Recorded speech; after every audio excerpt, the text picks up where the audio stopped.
Hello everyone, good morning. Today is 7th of August and I welcome you all to the Hindu newspaper analysis discussion. So guys, in the today's video, we are going to discuss the entire analysis of the Hindu newspaper. We'll take all the articles along with the background as well as the way forward. Now, I would also like to tell you that you can download the explainer notes of this entire session from our Telegram channel.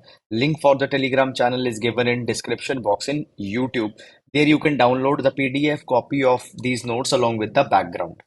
And now, first of all, let's take the overview of entire newspaper so that we can understand that actually which articles are important in the today's newspaper. So here on the first page, we have the articles amid fresh clashes, ITLF leaders to meet Amit Shah. So basically, guys, the article is talking about the Indigenous Tribal Leader Forum, which will be meeting because of these issues that are the clashes that are going on into the Manipur. For exam point of view, no need to go too much in detail in this particular article. Here side we have one article. Prime Minister launches revamp of 508 Amrit Bharat station. So we will see this Amrit Bharat station scheme. What are the objectives of this Amrit Bharat station scheme? We'll take this particular thing.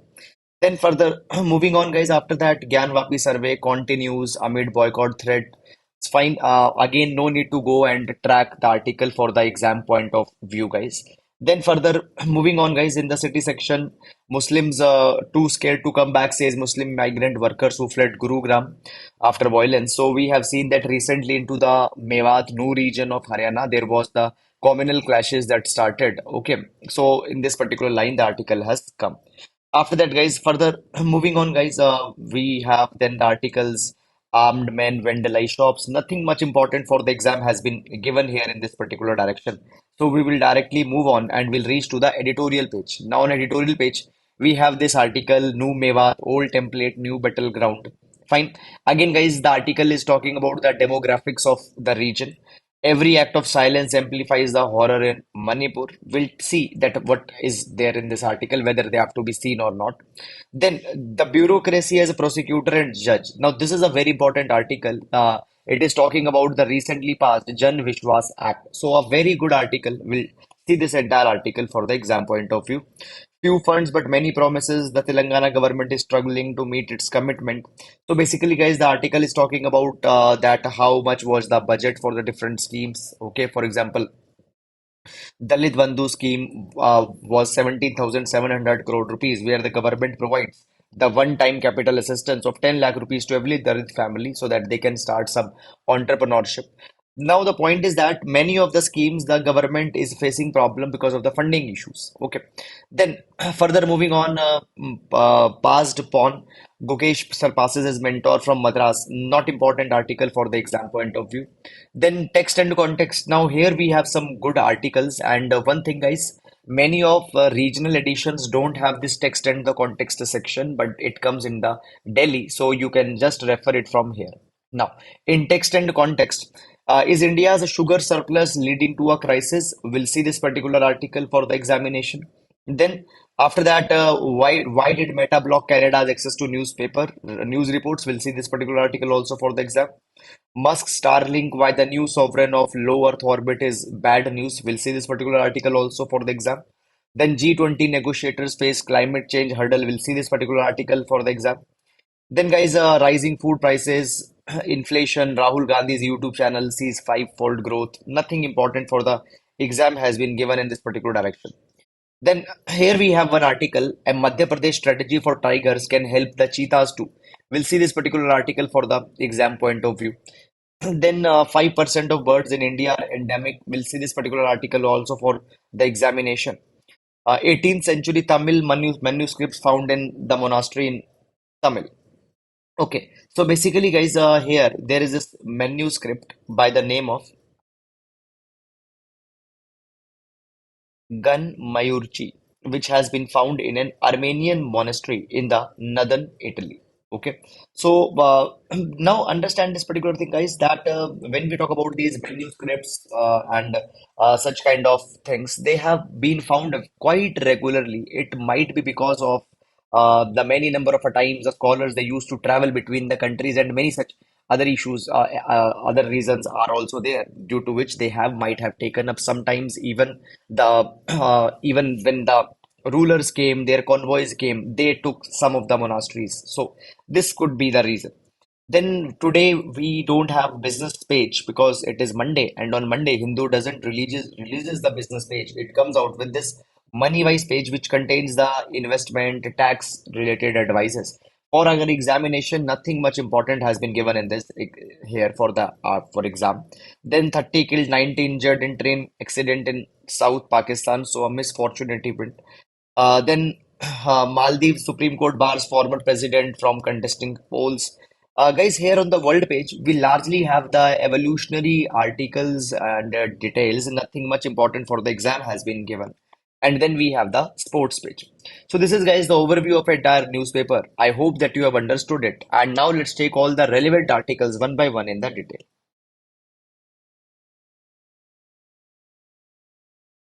Now, starting up every class, we start with the GS quotation, and this idea of the quotation is so that you can use these particular ideas to complement your GS paper number 1, 2, 3, 4 answers as well as the essays. So today we'll take the quotation from the Archibald MacLeish. So Archibald MacLeish says, "Democracy is never a thing done. Democracy is always something that a nation must be doing."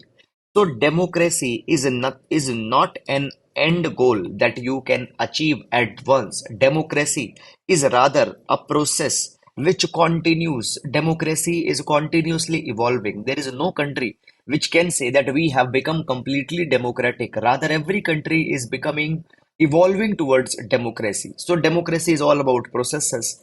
For example, guys, a country became just independent and they adopted a constitution which provides democracy. You cannot say that now nothing more is there to be achieved. So, democracy, constantly we have to aspire for that. We have to evolve our country towards the democratic credentials. So, you can use this particular idea for GS paper number 2, polity and governance, as well as in essay also, you can use this particular idea. Now, moving on, and let's take the first article for the today. So, guys, the first article that we are going to take is from text and context. Is India's sugar surplus leading to a crisis? So, let's see that what this article is all about. What are the implications of this particular development? We'll see this particular article. We'll see this particular article with respect to the GS paper number 3. GS paper number 3, issues related to agriculture and cropping pattern. Issues related to agriculture and cropping pattern. Now, basically, guys, there is one good news, and this good news, again, this good news itself becomes a concerning news also. Let's understand. So, India became the top sugar producer in 21-22, and we have surpassed the other major sugar producers of the world, that is the Brazil. Now, Brazil grows a lot of sugar. We have surpassed even the Brazil, and we have become the top sugar producer. Now, first of all, we need to understand that why we have become the top sugar producer. Is it the climate and geography? Is it the climate and geography, or is it something else? So basically, guys, rather than the climate and geography, it is the governmental incentives that have helped to make India a major grower of sugarcane. Now, when we talk about, guys, the central government issues FRP, fair and remunerative price for the sugarcane farmers. Now, guys, you might be knowing that there is the minimum support price that is given for the food grains. However, a similar kind of an MSP kind of a system is there for sugarcane. We don't call it as MSP, we call it fair and remunerative price, which is given to the sugarcane farmers. Now, who gives them? So basically, this is a minimum price that the sugar mills have to give to the sugarcane farmers. And apart from that, the state governments, they are also offering a lot of subsidies to the sugarcane farmers to grow the sugarcane. Now, largely it is because of the farmer welfare, but at the same time, it also has become a political tool because the sugarcane farmers, they are a very big vote bank in a lot of states. If you particularly go into the Uttar Pradesh also, Western Uttar Pradesh also, the sugarcane farmers are a very important vote bank. So many number of times, state government are giving heavy subsidies even to attract the vote bank also. Now, basically, it has been alleged by many of the countries, for example, Brazil, Australia, Guatemala. They say that India is distorting the WTO mandate. Now, when we talk about the WTO, World Trade Organization establishes the rules for the free trade. It provides that no country, under the WTO rules, it has been provided that no country should not give the excessive subsidies, which can distort the trade. Now you see this particular thing, guys, that we are giving a lot of subsidies to the farmer. For example, we are giving the fair and remunerative price. Then the state government are also giving them the subsidies. So basically, the farmer in India will be able to produce sugar cane or sugar at much lower prices. And when we export these sugar into the other countries, obviously India will have a competitive advantage. So other countries will suffer. So because of this particular thing, the Brazil, Australia, and Guatemala, what they have done, they also filed an application in WTO, a petition against India, and even WTO has ruled against India, had said that India is at fault. But even then India is giving subsidies on the sugarcane, and we have become the major producer of sugarcane. Now, government, in order to divert the excess sugarcane production that is happening, has come out with some another solutions, incentives, another wayouts also. Let's understand this particular thing. For example, government has come out with ethanol blending program. Now, what is ethanol? Ethanol is organic compound which is made by fermenting sugarcane or sugarcane molasses. Ethanol can be blended with petroleum, and petroleum blended ethanol can be used in cars, vehicles. Even government has come out with ethanol blending program in 2003. Under this ethanol blending program of 2003, government provided that minimum 5% of ethanol will be blended with petrol. For example, if you are buying, if there is 1 liter of petrol, in this 5 liter will be ethanol. Now, by this thing, a lot of advantages India can achieve, by the way. For example, when we talk about India, large amount of oil India is importing. More than 83% of India's oil, it comes through imports. And when we blend ethanol, obviously our imports will go down. Secondly, as we are importing this crude oil, we also have to give a lot of foreign exchange in return. And as we will blend ethanol with petroleum, okay, we'll also be saving a lot of forex. Fine. Then third, as ethanol blending will be done, it will not have the ethanol component, fine, in 1 liter petrol will not have carbon footprint. So it will also be good for car or for climate front. Now we have enhanced this 5% ethanol blending program limit to 20%, which is to be reached by 2025. So now 20% of ethanol would be blended in petroleum by 2025. So this is one way where we are trying to divert the excessive sugarcane production. Now, why this particular sugarcane production is also becoming a cause of concern? It is because of its water intensive nature. It is because of the water intensive nature.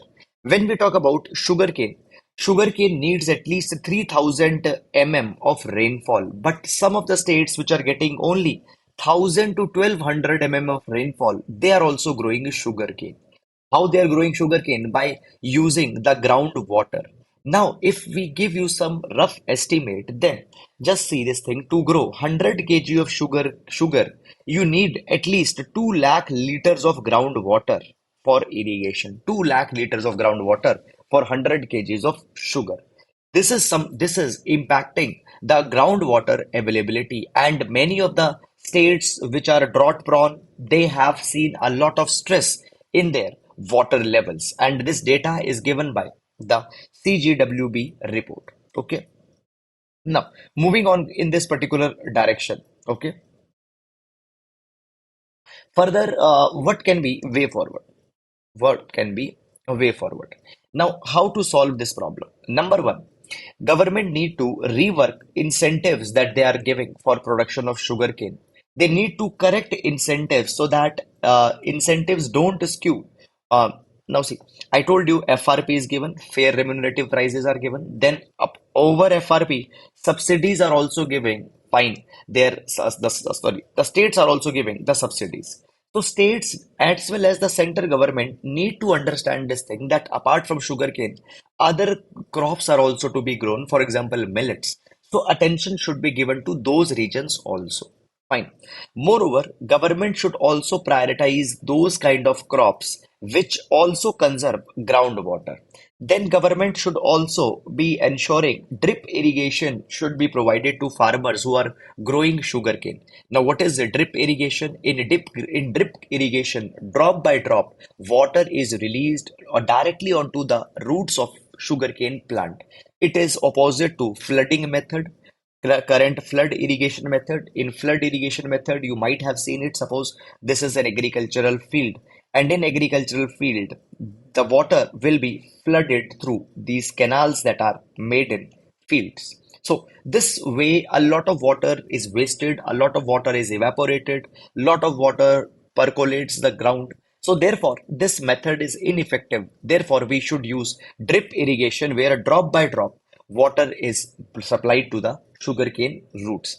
And drip irrigation can save 70% of water compared to the flood irrigation method. Then next, India also need to focus on water saving management systems.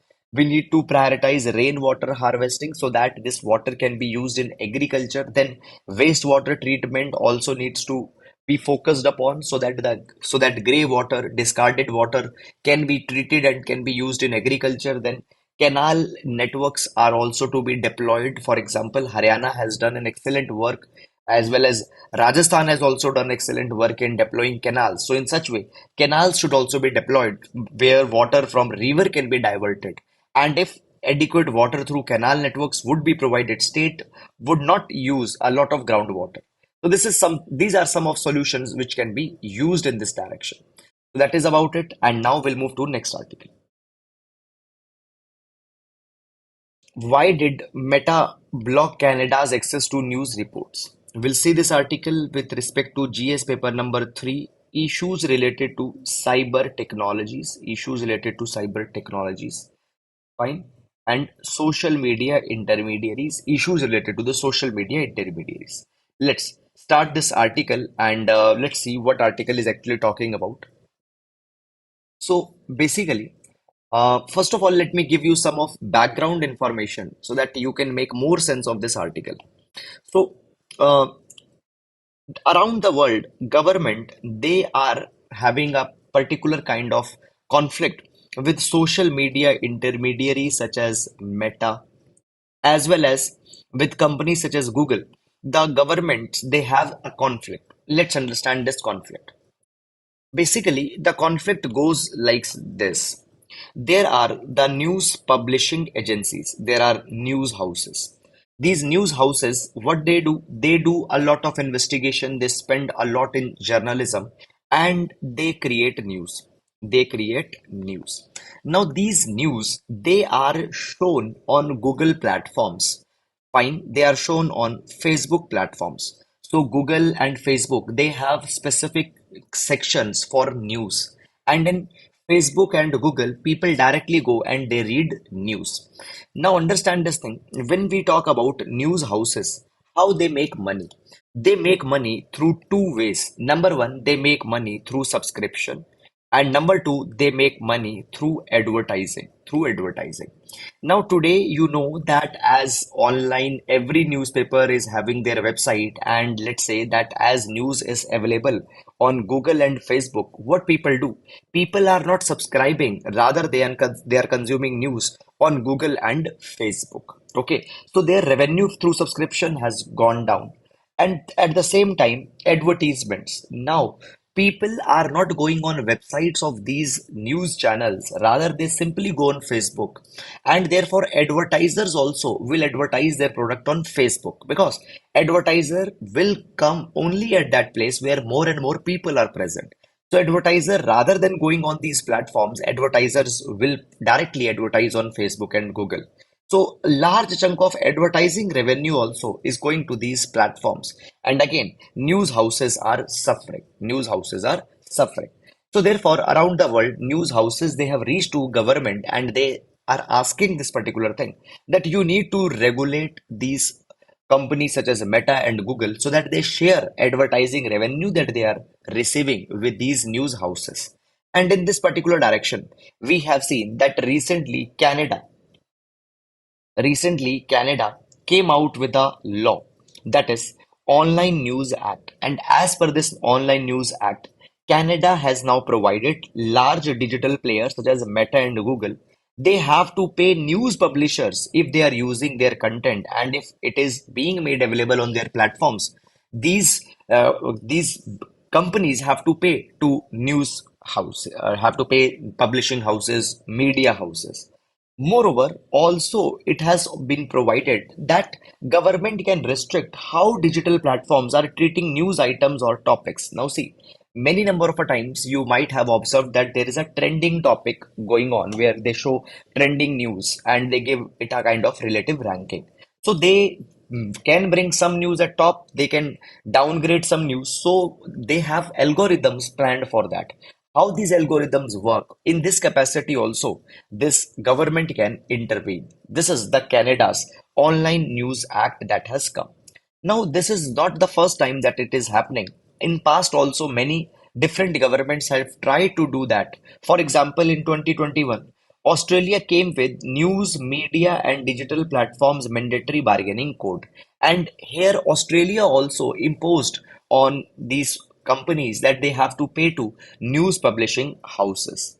Okay, so this is something that has happened, and at the same time, many other European countries are also exploring that they will force these companies to pay. Now, what has happened in Canada? In Canada, in Canada, what has happened? Meta has announced that it will block users from posting as well as accessing the news reports from Facebook.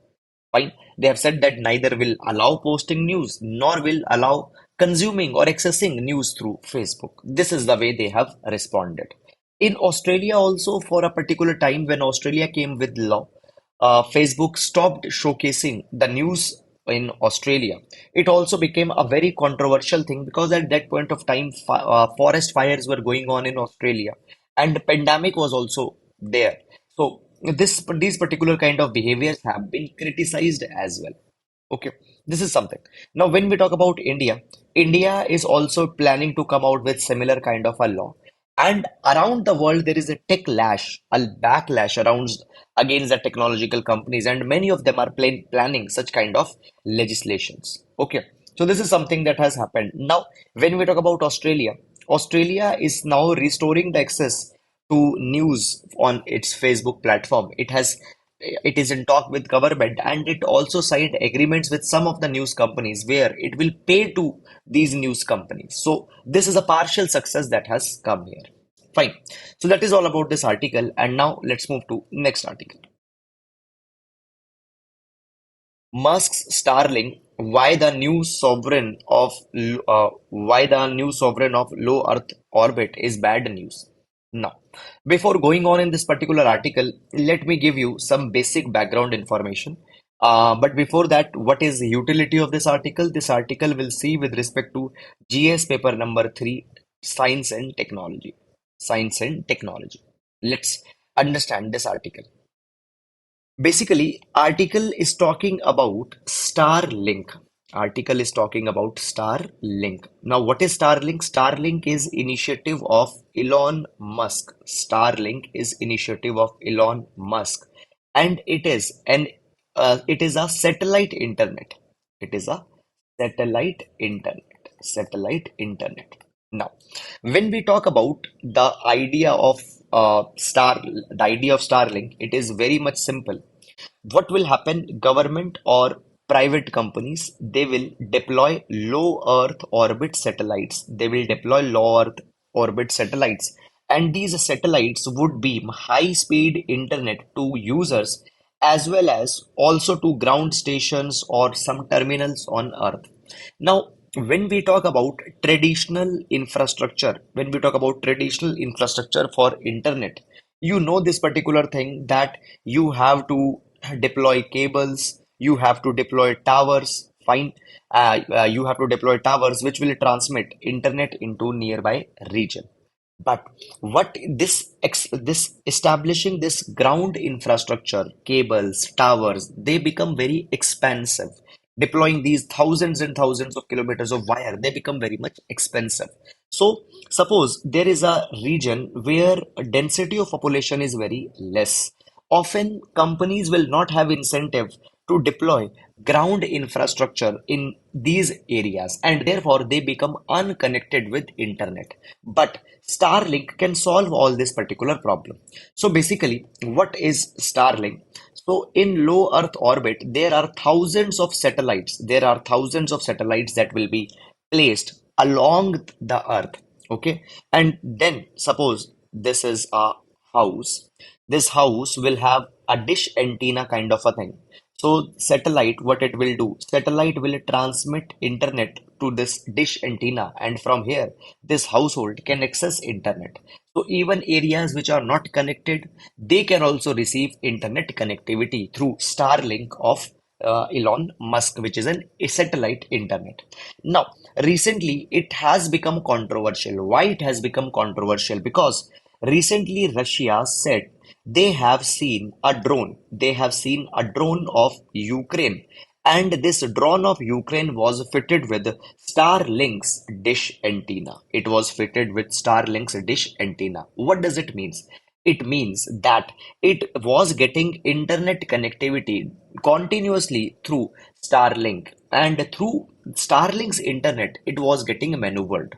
So it provided that US and Elon Musk is directly helping Ukraine by providing its internet connectivity through Starlink. This is something that has happened.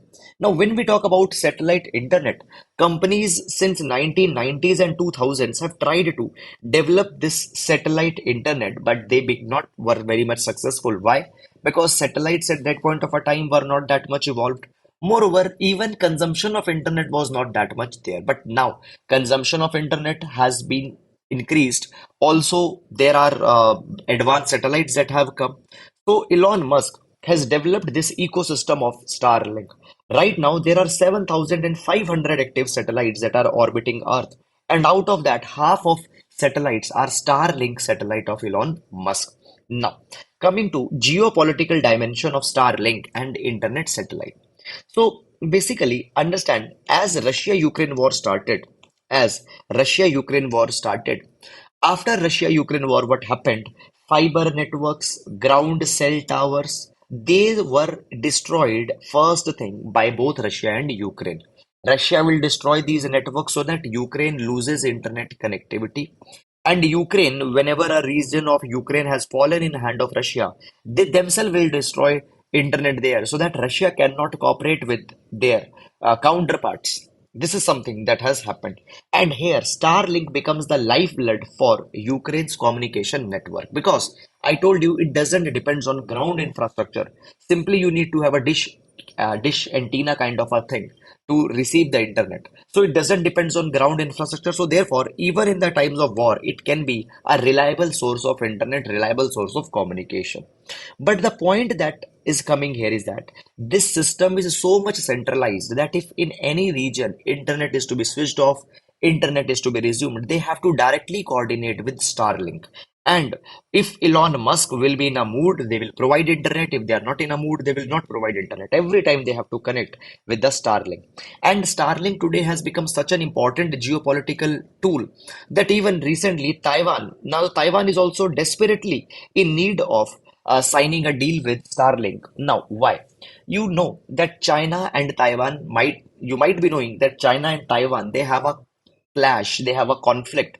China maintains one China principle. And as per this one China principle, China says Taiwan is not an independent country and one day we will capture Taiwan. Now, understand this thing.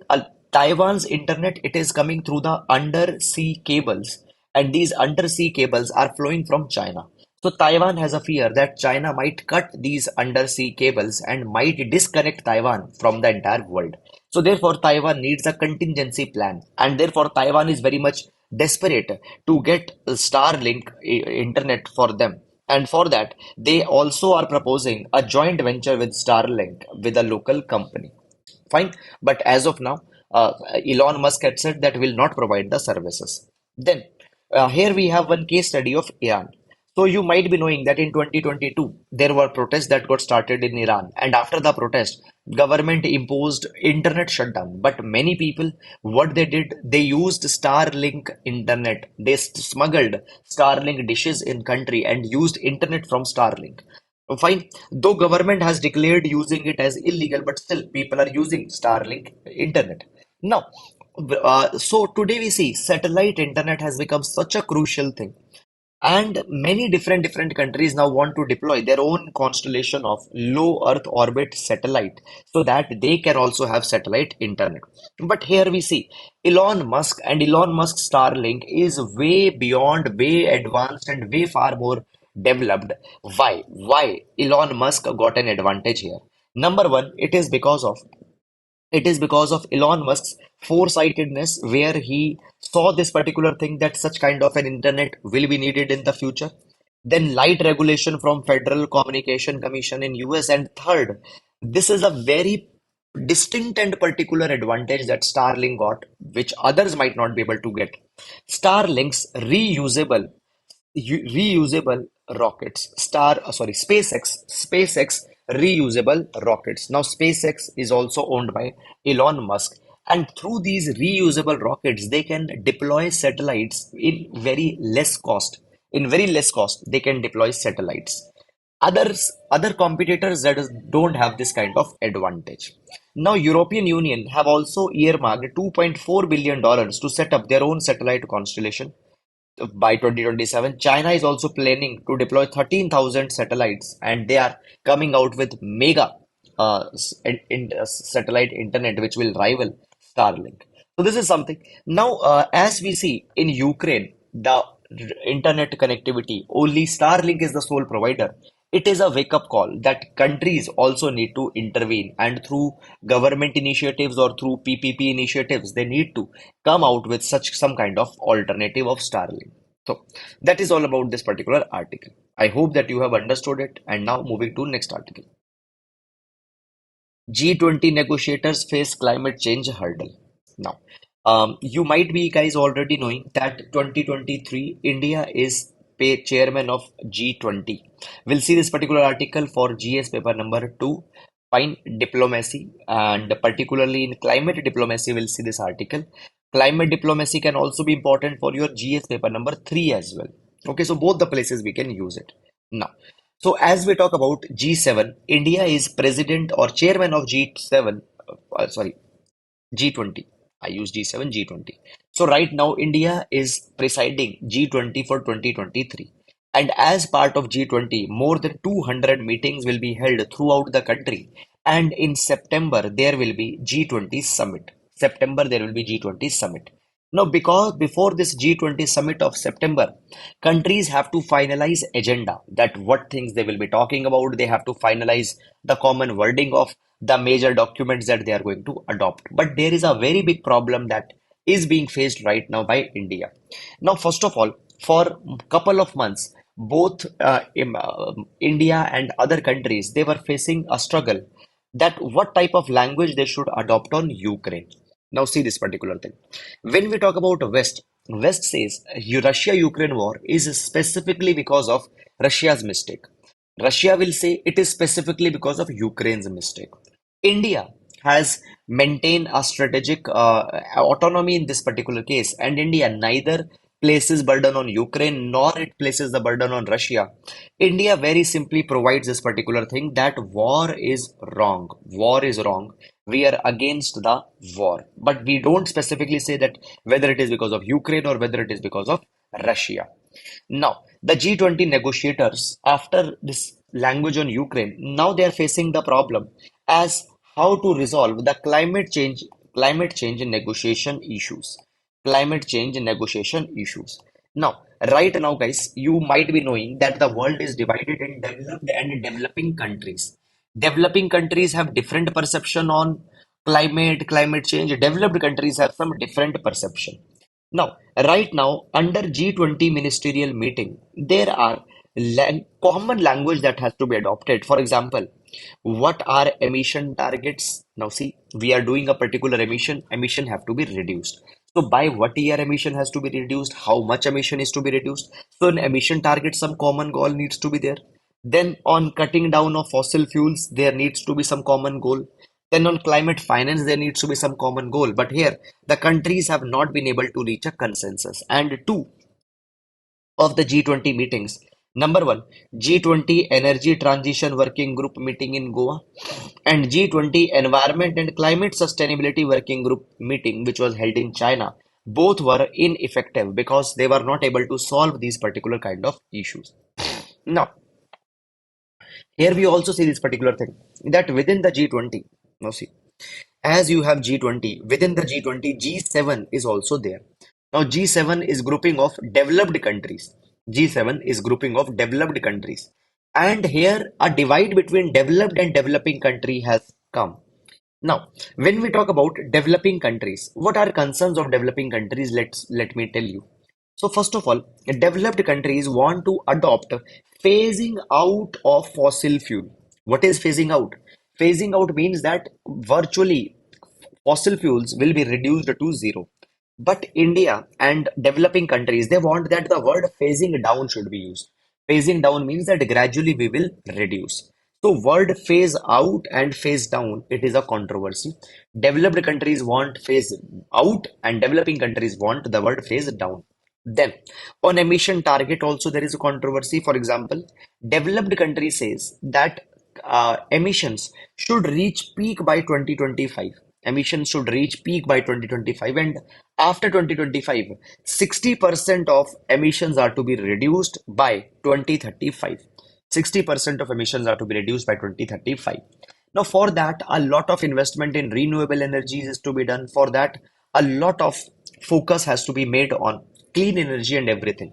But India has a problem. They say that developing countries, actually, all of them have a problem. They say that right now for us the growth is important, and we might not be able to invest that much in these particular kind of things. So India doesn't want to adopt. Then, moreover, there is also climate finance issue. So developing countries, they are putting forward the climate finance. It has not been reached. So in 2009, Copenhagen, developed countries promised that they will provide $100 billion per year by 2020. But up till now, this $100 billion has not come. So US, Australia, developed countries have not provided. So India says that you please provide that. You are imposing on us everything that phase down, you should also use phase out. Okay, you should reduce 60% of your carbon emission, but give us climate funding that you are not giving. So, because of all these particular things, there have been disputes that have developed between developed and developing country within G20 and common statement they are not able to adopt. So, that is about it. Now, coming to this article, the bureaucracy as prosecutor and judge. Now, we'll see this particular article with respect to GS paper number 2, issues related to judiciary and executive. Now, so basically, recently government passed, recently government passed Jan Vishwas Act of 2022. And through this Jan Vishwas Act of 2022, India is trying to improve the ease of doing business. Now, there are two very important features of this particular act that are there. Number one, many of criminal penalties that were there, these criminal penalties have been created in civil penalties. And for example, criminal penalties have just been converted in fines. And these fines are also not to be imposed by judiciary. Rather, these fines can be imposed by the bureaucracy. Now, let me give you some example. For example, Jan Vishwas Act, it amended Environmental Protection Act 1986.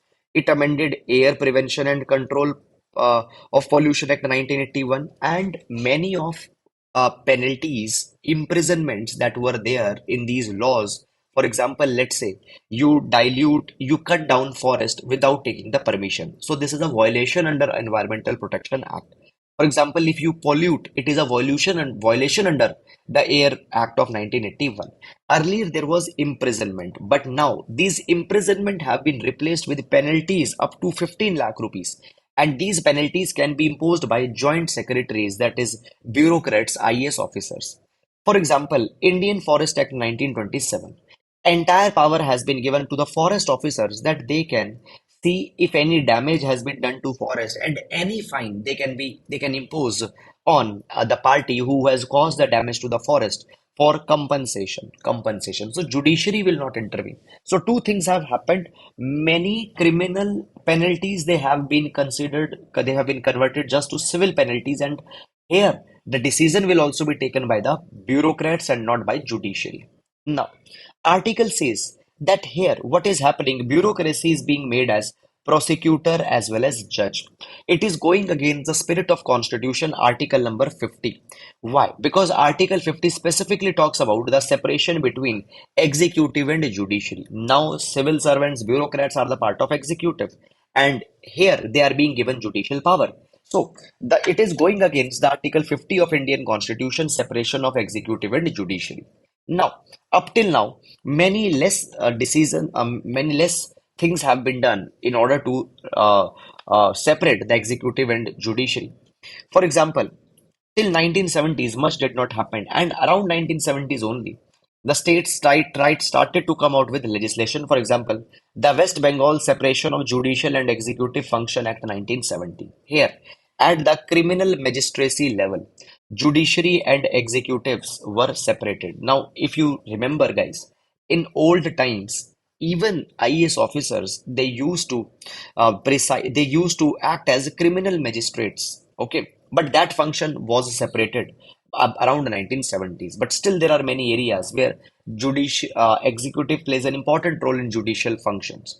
And it has been said by the article that since 1980, government has given even more power to bureaucracy. How? Let's see this by help of example. Number one, today we see different ministries, they are creating judicial tribunals, and these judicial tribunals will resolve particular kind of methods. For example, there is administrative tribunal, central administrative tribunal, and many other tribunals. There is national green tribunal which will resolve the matters of climate, etc. So government is coming out with judicial tribunals to take over judicial functions. And in these judicial tribunals, bureaucrats, they are appointed as technical members. And as they are appointed as technical members and they have a lot of say in ruling, they are playing the role in judiciary. Then government also have come out with specific boards. For example, Securities and Exchange Board of India, Competition Commission of India. And these boards are also regulating private sector and are often imposing the penalties on them. They are also headed by the senior bureaucrats. So here also judicial power is given to executive bureaucrats. Then union government is also inviting adjudicatory officers in many of the acts. For example, under Prevention of Money Laundering Act, IT Act, Food Safety and Standard Act 2006. There are adjudicatory officers who are appointed who can attach orders, who can pass the judgments. And these officers are also the IAS or bureaucrats, senior bureaucrats. Even the National Tax Tribunal, it was even National Tax Tribunal, Competition Commission of India, they have been challenged before the court also. So now we need to reconsider this particular thing, that what actually is a judicial function. Because Supreme Court is very clear that judicial function can only be discharged by independent judicial authority, not by executive, not by bureaucrats.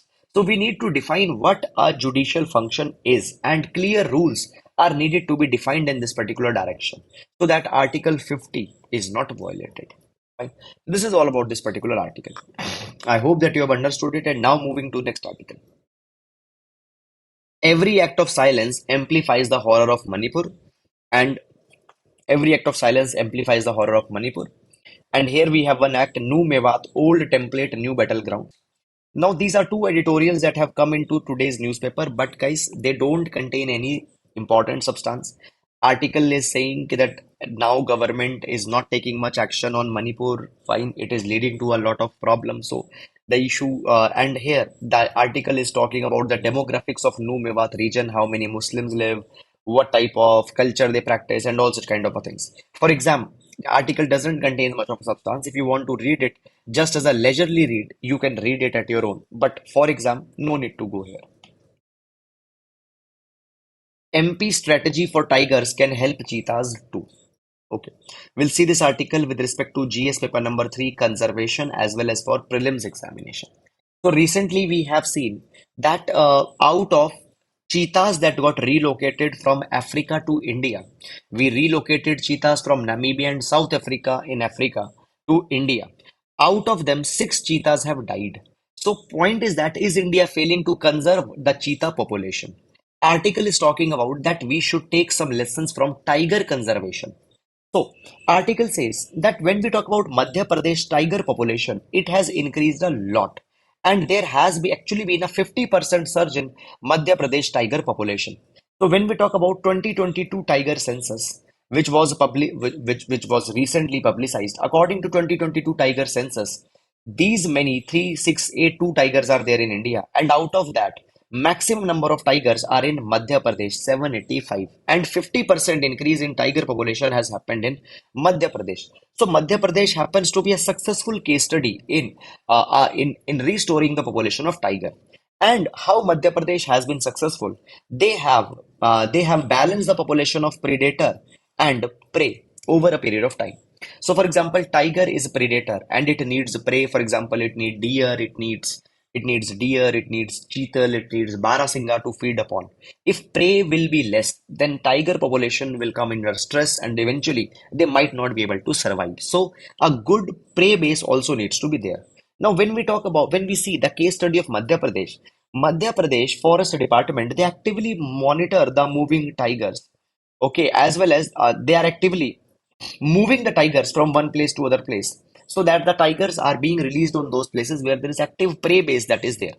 Moreover, in the places where the tigers population is high, they have introduced the prey from other regions also. For example, they have carried the prey supplementation.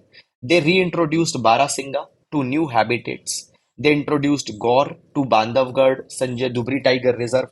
They have reintroduced cheetal in Satpura, Sanjay Tiger Reserve, Noradehi, Kuno, Gandhi Sagar Wildlife Sanctuaries. So they have brought the cheetal here from high density areas of Pench and Bandhavgarh. So constantly they are monitoring the population of prey and predator and balancing them so that a stress doesn't come. Now, when we talk about India, India specifically has tiger reserves, 53 tiger reserves. Now, tiger reserves are areas within the national park which are specifically demarcated for tiger conservation. And when we talk about Madhya Pradesh, it has a lot of tiger reserves, six tiger reserves, and a lot of viable population of tiger. So, as Madhya Pradesh has been successful in um, uh, increasing tiger population, similarly, we also need to ensure that the cheetah population is being taken care of in the similar capacity. Okay, so as of now, India has brought 20 cheetahs from Africa, that is from Namibia and South Africa, and out of the 26 have died. So this is something about it. And now moving to next article. 5% of birds in India are endemic, says Zoological Survey of India publication. So recently what has happened, Zoological Survey of India has released a report, and in this report they say 12.4% of the global biodiversity is found in India. So 12.4% of bird diversity is in India. And out of that 5%, 78 are endemic to country, means they are only found in India and not in any part of the world. This is huge. Fine. So now one thing we need to see for the exam. Out of these 78, three have just been added in last few years. So just we'll see their name and their IUCN status. So out of the 78, three have been added recently. Number one is Manipur bush quail. Its status is endangered on IUCN red list. Then there is next is Himalayan quail. Its status is critically endangered. And then there is Jordan's courser. It is also critically endangered. Now, when we talk about the endemic species, as they restrict to a particular area, it is very much effective, it is very much needed for the government that government comes out with the conservation plan. And when we talk about the highest number of endemic species, they are in Western Ghats, and 28 bird species are here which are endemic. So that is about it. Moving to next article. PM launches revamp of 508 Amrit Bharat station scheme. We'll see this article with respect to GS paper number 3 infrastructure and prelims examination schemes. So basically, what is Amrit Bharat station scheme? Under Amrit Bharat station scheme, government will redevelop 1300 prime railway station across the country. They will be redeveloped. They will be redeveloped as city centers, as so that both the sides of the city is catered by these railway stations. They will be given all of state of the art urban development facilities. These stations will have better sitting platforms, upgraded waiting rooms, free Wi-Fi, and a lot of other convenience. Moreover, along with the modern passenger amenities, traffic circulation, intermodal integration, everything will be integrated. And these station buildings will be inspired by local culture, heritage, and architecture. So this is a important scheme through which the railway stations are being remodeled, redeveloped. So this is about the Amrit Bharat station scheme. You don't need to go beyond that. That is all, guys, about it. And with this, we come to an end to the today's session. I hope, guys, that you have understood it. So that is all for today. Thank you so much. Please take care of yourselves. And if you have liked the video, please do hit the like button. Please do leave your lovely comments. And I'm really thankful for all the engagement that you're showing on our videos. Thank you so much. Please continue your support.